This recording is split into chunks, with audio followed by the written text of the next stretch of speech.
जय माता दी। आज की इस वीडियो में हम विजय एकादशी की कथा को सुनते हैं और इसका क्या महत्व है उसको जानते हैं। विजय एकादशी की पवित्र बेला में हम भगवान श्री राम के चरणों में बारंबार नमस्कार करते हैं और उनकी महिमा का वर्णन करते हैं।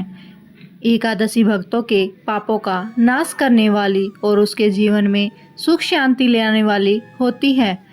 विजय एकादशी पर उपवास रखें ताकि जीवन में विजय प्राप्त हो। इस दिन भगवान विष्णु की पूजा से जीवन में समृद्धि और खुशियां आती हैं।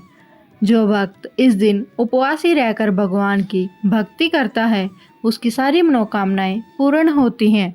आइए सुनते हैं विजय एकादशी की कथा। धर्मराज युधिष्ठिर बोले, हे जनार्दन, फागुन मास के कृष्ण पक्ष की एकादशी का क्या नाम है, उसकी क्या विधि है, कृपया करके आप मुझे बताइए। श्री भगवान बोले, हे राजन, फागुन मास के कृष्ण पक्ष की एकादशी का नाम विजय एकादशी है। इसके व्रत के प्रभाव से मनुष्य को विजय प्राप्त होती है। यह सब व्रतों से उत्तम व्रत है।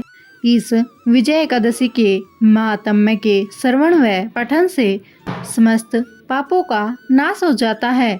एक समय देवर्षि नारद जी ने जगत पिता ब्रह्मा जी से कहा, हे महाराज, आप मुझसे फागुन मास के कृष्ण पक्ष की एकादशी के विधान को कहिए। ब्रह्मा जी कहने लगे, हे नारद, विजय एकादशी का व्रत पुराने तथा नए पापों का नाश करने वाला है। मैंने आज तक किसी से नहीं कही। यह समस्त मनुष्य को विजय प्रदान करती है।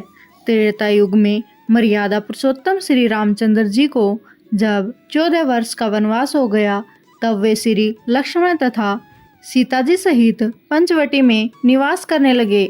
वहां पर दुष्ट रावण ने जब सीता जी का हरण किया तब इस समाचार से श्री रामचंद्र जी तथा लक्ष्मण अत्यंत व्याकुल हुए और सीता जी की खोज में चल दिए।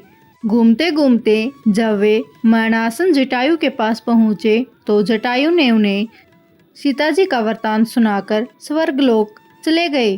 कुछ आगे जाकर उनकी सुग्रीव से मित्रता हुई और बाली का वध किया। हनुमान जी ने लंका में जाकर सीता जी का पता लगाया और उनसे श्री रामचंद्र जी और सुग्रीव की मित्रता का वर्णन किया। वहां से लौटकर हनुमान जी ने भगवान राम के पास आकर सब समाचार कहे। रामचंद्र जी ने वानर सेना सहित सुग्रीव की संपत्ति से लंका को प्रस्थान किया। तब श्री राम समुद्र से किनारे पहुँचे। तब उन्होंने मगरमच्छ आदि से युक्त उस अगाध समुद्र को देखकर लक्ष्मण जी से कहा कि इस समुद्र को हम किस प्रकार पार करेंगे। इसी पर लक्ष्मण ने कहा, पुराण पुरुषोत्तम, आप आदि पुरुष हैं, सब कुछ जानते हैं। यहाँ से आधा योजन दूर पर कुमारी द्वीप में वगदाल नाम के मुनि रहते हैं। उन्होंने अनेक ब्रह्मा देखे हैं। आप उनके पास जाकर इसके उपाय पूछिए।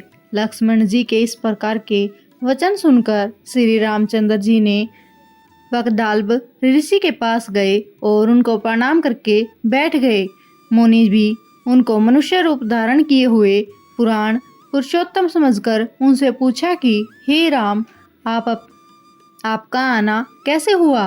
रामचंद्र जी कहने लगे, हे ऋषि, मैं अपनी सेना सहित यहाँ आया हूँ और राक्षसों को जीतने के लिए लंका जा रहा हूँ। आप कृपा करके समुद्र पार करने का कोई उपाय बताइए। मैं इसी कारण आपके पास आया हूँ। वगदाल्ब ऋषि बोले कि हे राम, फागुन मास के कृष्ण पक्ष की एकादशी का उत्तम व्रत करने से निश्चय ही आपकी विजय होगी। साथ ही समुद्र भी अवश्य पार कर लेंगे। इस व्रत की विधि यह है कि दशमी के दिन सोना, चांदी, तांबा या मिट्टी का एक घड़ा बनाएं। उस घड़े को जल से भरकर तथा 5 रख वेदिका पर स्थापित करें। इस घड़े के नीचे सतनजा और ऊपर जौ रखें। उस पर भगवान की स्वर्ण की मूर्ति स्थापित करें। एकादशी के दिन स्नान आदि से निवृत्त होकर धूप, दीप, नैवेद्य, नारियल आदि से भगवान की पूजा करें। तत्पश्चात घड़े के सामने बैठकर दिन व्यतीत करें और रात्रि को भी उसी प्रकार बैठे रहकर जागरण करें। द्वादशी के दिन नित्य नियम से निवृत्त होकर उस घड़े को ब्राह्मण को दे दे। हे राम, यदि तुम भी इस व्रत को सेनापतियों सहित करोगे तो तुम्हारी विजय अवश्य होगी। श्री रामचंद्र जी ने ऋषि के कथनानुसार इस व्रत को किया और उसके प्रभाव से दैत्यों पर विजय पाई।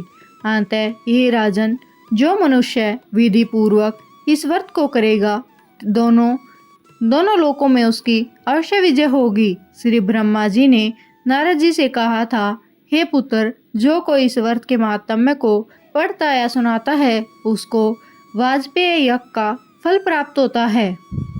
यह थी विजय एकादशी की कथा और महत्व। आपको कैसी लगी कमेंट में ज़रूर बताएं।